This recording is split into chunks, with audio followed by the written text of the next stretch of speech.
আজ 15ই সেপ্টেম্বর। এখন রাত 1। মুষলধারে বৃষ্টি হচ্ছে।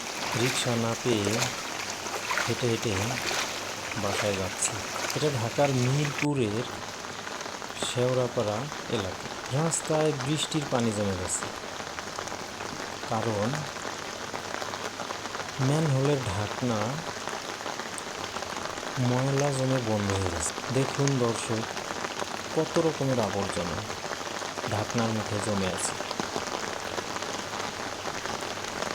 খাবারের প্লাস্টিক, বাটি, ওয়ান টাইম প্লেট, বোতল, পলিথিন, আরও নানা রকম পরিত্যক্ত বর্জ্য। এসব ময়লা ম্যানহোলের মুখে জমা হয়ে পানি নিষ্কাশন বন্ধ হয়ে যাওয়ায় বৃষ্টি হলেই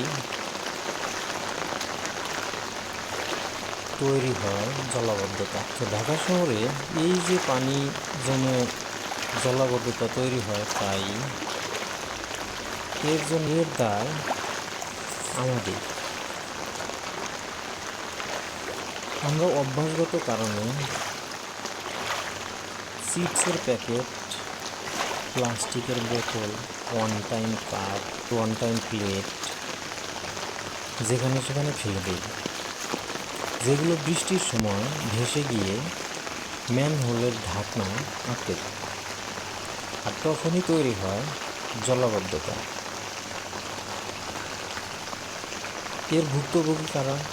ভুক্তভোগী আমরাই। তাহলে সমস্যার মূলে আমরা, ভুক্তভোগী আমরা।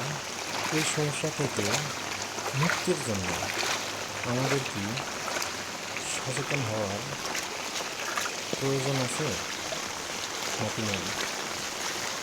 অবশ্যই সচেতন হতে হবে।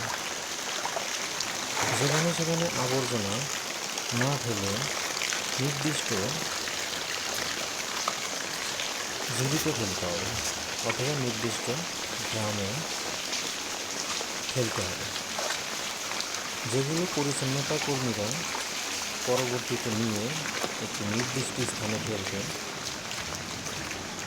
এতে করে এই বৃষ্টি হলে যে জলাবদ্ধতা তৈরি হয় তা থেকে অনেকটাই রেহাই পাওয়া যাবে। এই শহর আমাদের, আমরাই বাস করি, তাই আমাদেরই দায়িত্ব পরিচ্ছন্ন রাখা। ভিডিওটি ভালো লাগলে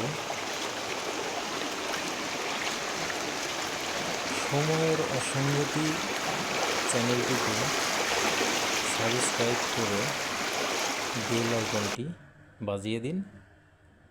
আরও ভিডিও পেতে আমাদের সঙ্গেই থাকুন। ধন্যবাদ।